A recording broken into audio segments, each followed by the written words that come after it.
kita telah mengalami panjang sekali perjalanan sejarah keislaman, terutama umat Islamnya yang sejak abad pertengahan ya, abad 15 ke atas itu kita telah mengalami banyak sekali peristiwa-peristiwa dan juga melahirkan banyak sekali tokoh-tokoh keislaman.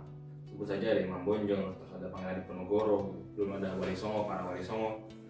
Sampai di abad 20 kemudian kita mengenal tokoh-tokoh besar seperti Cokro Aminoto dengan Serikat Islamnya, lalu ada Kiai Haji Ahmad Dahlan dengan Muhammadiyahnya, lalu ada Hadratus Syekh Hasyim Asy'ari dengan Nahdlatul Ulamanya gitu. Lalu ada Hasan dengan Kasis dan banyak sekali. Selain itu ada juga tokoh seperti Muhammad Natsir yang punya reputasi internasional ya. Beliau pernah menjadi sekjen Rabitatul Alam Islami atau perkumpulan Islam ya dunia, yang ya pada akhirnya kita sebenarnya mengetahui bahwa Indonesia ini memiliki sejarah yang panjang, terutama umat Islamnya dalam konsentrasi politik nasional. Nah, akan tetapi hari ini kita melihat realitanya bahwa umat Islam sendiri seolah-olah termarginalkan dari berbagai sisi. Kita lihat dari sisi politik, misalnya bagaimana dari awal kemerdekaan sampai sekarang kita belum pernah punya tokoh yang betul-betul dari kalangan Islami misalnya, dan terutama dari sisi kebijakan ya, yang belum betul-betul punya arah keislaman. Lalu ada juga masalah ekonomi. Kita tahulah bagaimana ekonomi Indonesia ini dikuasai oleh segelintir orang yang tentu bukan dari kalangan Islam juga.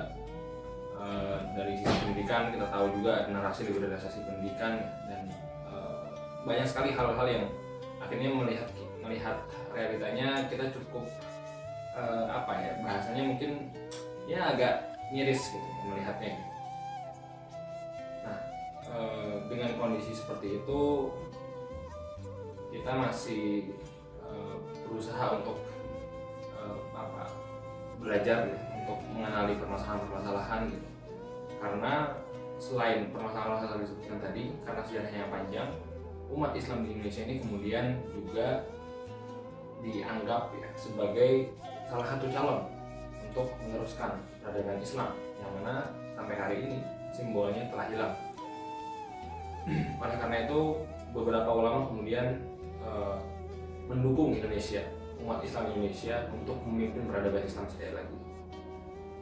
Tapi apakah Indonesia atau umat Islam Indonesia punya kapabilitas untuk melakukan itu?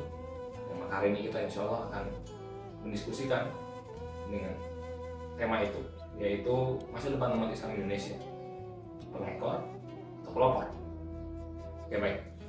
Sekarang kita sudah kedatangan salah seorang tamu kita, ya ada Ustaz Farid. Halo. Jadi kita tidak salaman karena lagi musim corona gitu.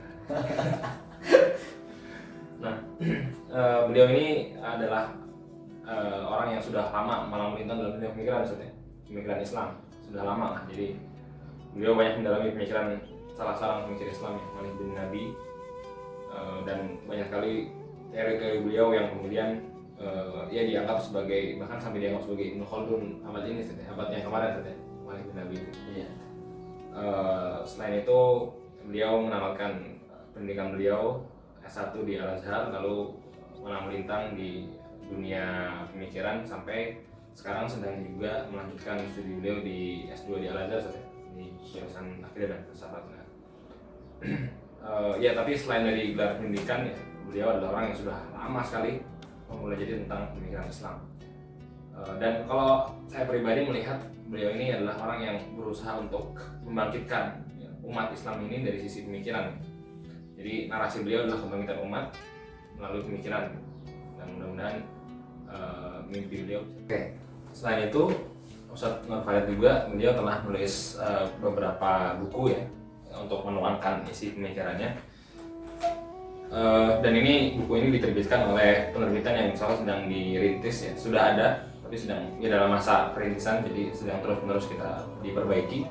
Jadi ada beberapa buku, diantaranya misalnya ada di arena perang pemikiran, lalu ada proyek kebangkitan, lalu kemudian ada juga buku Ajaran Cinta ya, novel yang ditulis oleh Ustadz Farid.